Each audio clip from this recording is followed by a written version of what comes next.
Welcome to the Smarter Science of Slim, the scientifically proven program where you eat more and exercise less to burn fat and boost health.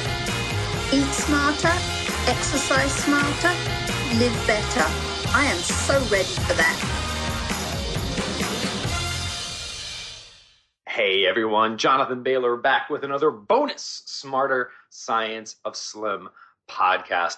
Wonderful show for you today. Have the pleasure of sharing with you a woman who I met recently and really have a place for in my heart because she is an example of what I think we can only benefit from in the world. And that is someone who is just about celebrating anyone and everyone who's out there doing things to help people live better, right? Not about saying this is better than this or this is worse, or because we hear about the news is freaking us out and everything's going to kill us and blah, bad news sells. But you know what? Good news heals. And we need more good news and more positivity in our life.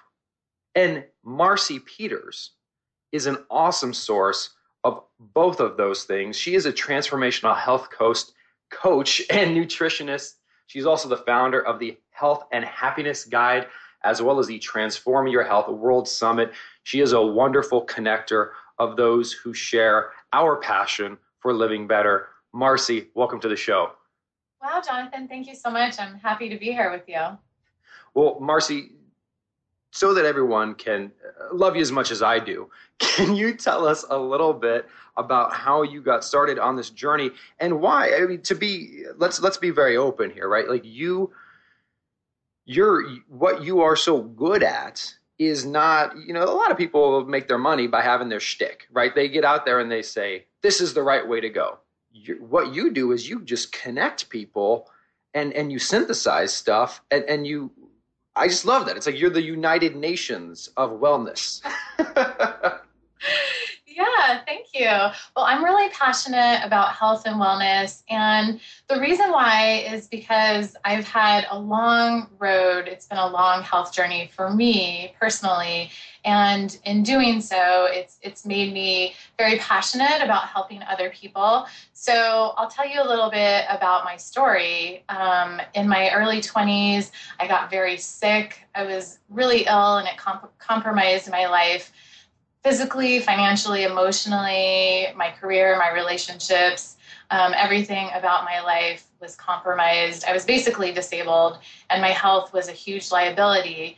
And I was an overachiever. I am an overachiever. And I wasn't used to these limitations and doctors couldn't figure out what was wrong with me. And it was really a huge issue. So bottom line, I was sick for 16 years. And I spent years acting like I was fine when I felt like I was dying, and I looked fine too, which was a weird dichotomy, but I was really being impacted. And it was a really dark time in my life. And I'll just ask the listeners, have you ever felt so low and so beaten down that you feel like you actually can't continue or you may not want to continue? And so there was a turning point. I remember at one point, I was laying in bed because that's all I was able to do most days. And I realized, wow, this is my life. This is what my life has become. My life has been reduced to my bedroom, my home. I rarely left my home. I'd lost my job. I was isolated from friends and family. I didn't want them to see me like that. And I didn't have the energy for a relationship. Exercise hurt too much. So basically I had nothing, and I realized that something had to change, and I couldn't continue like that.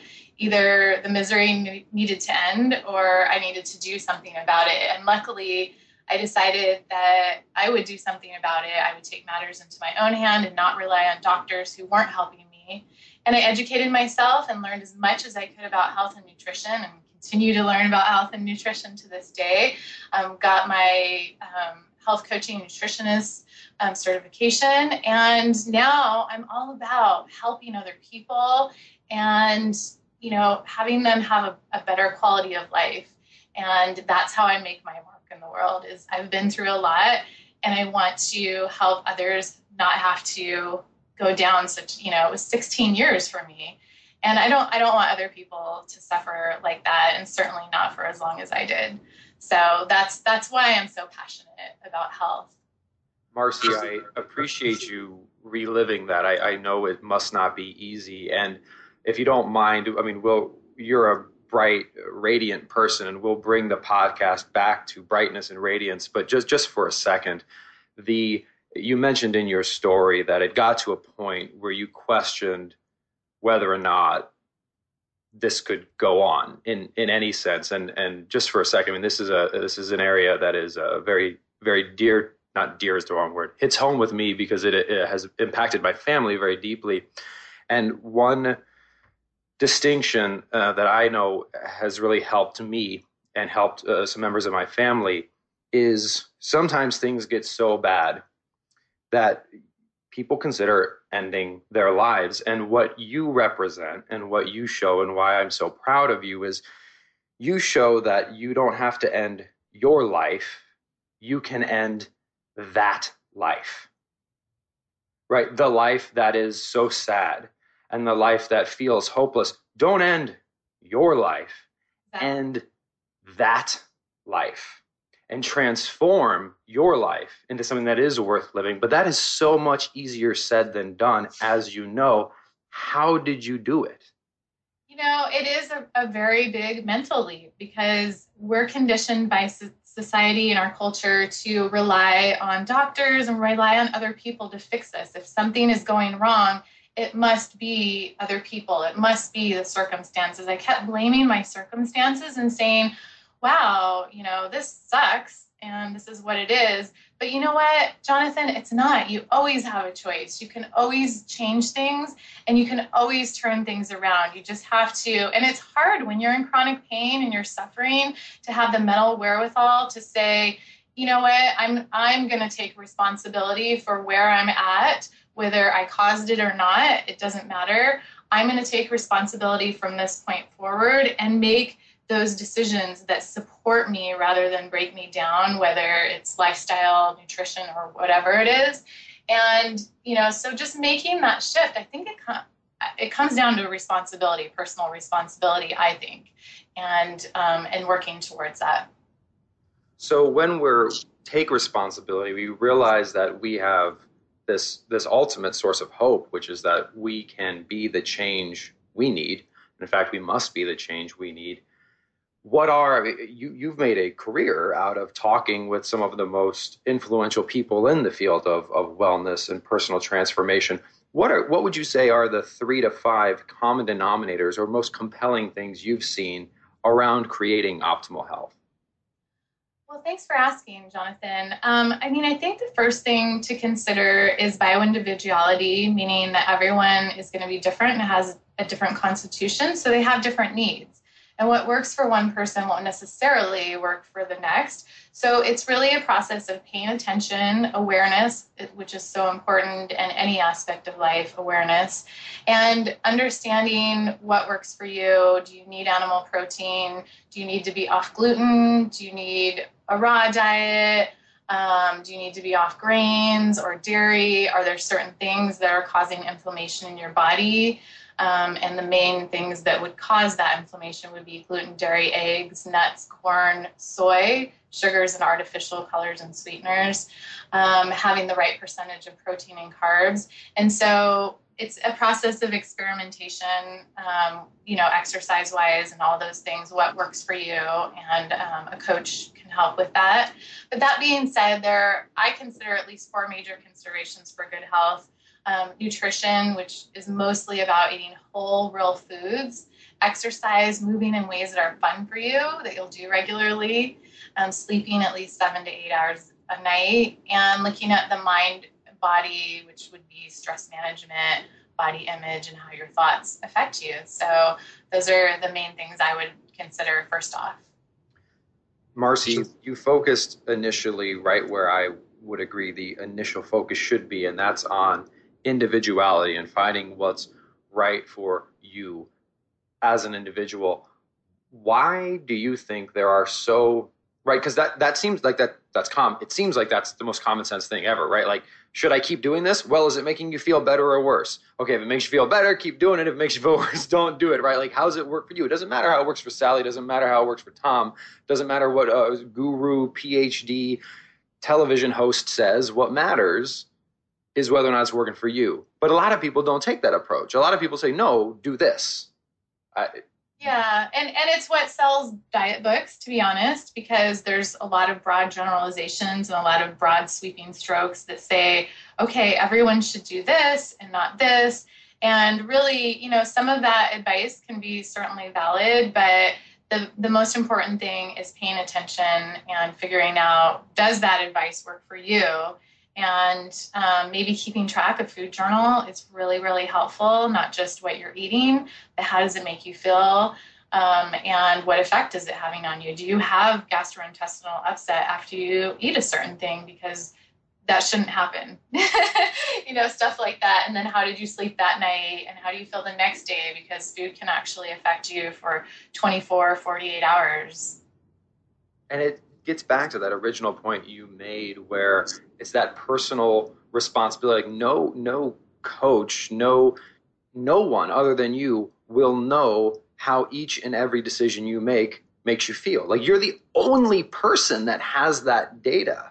So since you're the only person with that data, it seems like you're the only person that can accurately act based on that data.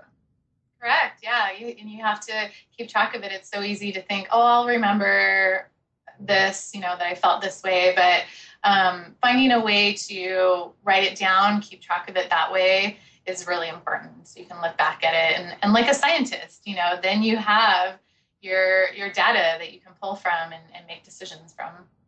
You mentioned sleep as another key characteristic or key required component, can't think of the word, of a healthy lifestyle, but it's so underappreciated in our culture. If you go into work in the morning and you tell your coworkers, hey, I got up 2 hours early and ran, they're like, oh my gosh, you're a soldier. And then if you say, hey, I slept in for 2 hours, they're like, oh, you're lazy. Whereas in reality, the latter may be healthier for you than the former.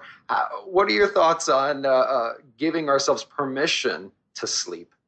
It's so true, Jonathan. You brought up a great point. In our society, it's all about doing rather than being. And in the being part of it, which is just as important as the doing, you really need to find the balance between the two. It is about slowing down, getting, you know, centering, getting quiet. And part of that is allowing yourself to sleep when you need to. So you made a good point. Give yourself permission. And the best thing you can do for sleep is to start winding down earlier and try to be asleep between 10 and 10:30, which sounds really early, but if you keep yourself up too late, you can actually bring adrenal fatigue or adrenal exhaustion upon yourself. You're going to have higher levels of cortisol, higher levels of stress, which causes cortisol, which causes weight gain, or at least for you to hold on to extra weight. And so sleep is very underappreciated in terms of weight loss and general well-being. So just getting to bed early and letting yourself sleep as long as you need to.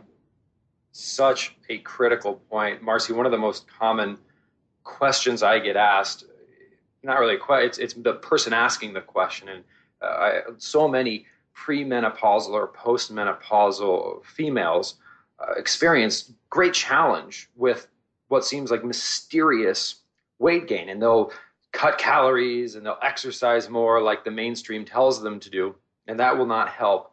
And the other thing which often these same individuals experience is real trouble sleeping. Like, if you're sleeping 4 hours a night, I start on that first, because that is a big deal. Like, that's like someone who says, I eat Pop-Tarts all day. Like, it ain't gonna work, right?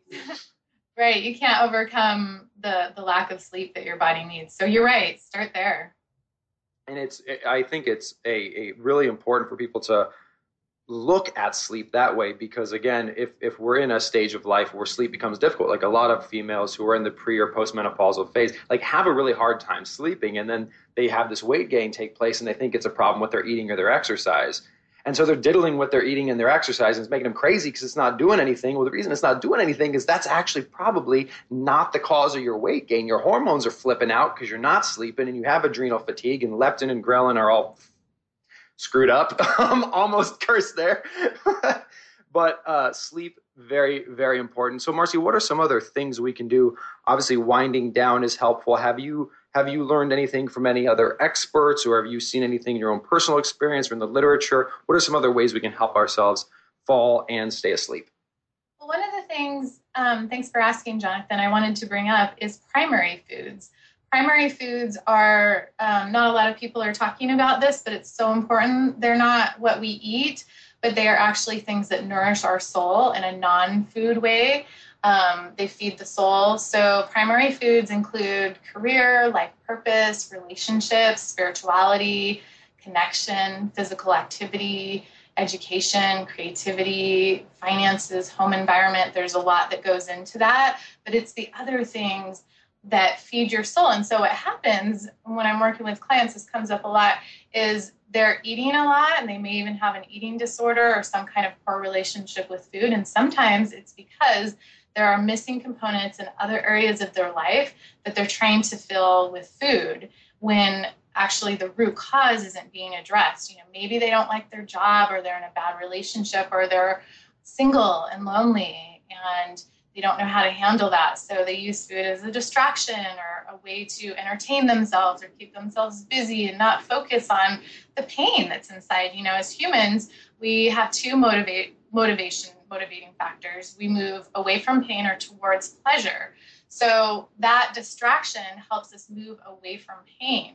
So looking at primary foods, I would say, is probably the first thing. Probably even, you know, it's right up there with sleep, at least. Other things to consider for optimal health, I'm thinking of at least 7 right off the bat, are detoxification, things you can add into your regular routines, plus doing cleansing programs a couple times a year, colon cleansing being really important. 2, look at food allergies and your gut health. And one way to uncover food allergies is doing an elimination diet. You can get the testing. It's not always completely accurate, and it can be expensive. So if you do an elimination diet and you can look up more on how that works, that's really effective. Then I would say 3 is self-care and nurturing your body. You know, people want to be seen, heard, and valued. And you can do that for yourself. You can provide self-care and nurture for your own self. And then 4 was sleep. We talked about that. 5 would be the stillness, the centering, the connection, the gratitude, connecting with something that's higher than yourself, if you believe in that, or simply connecting with your own body. And then 6, cooking at home, so important. You can't really control what you eat or even know what's in what you eat if you're eating out and other people are preparing your food.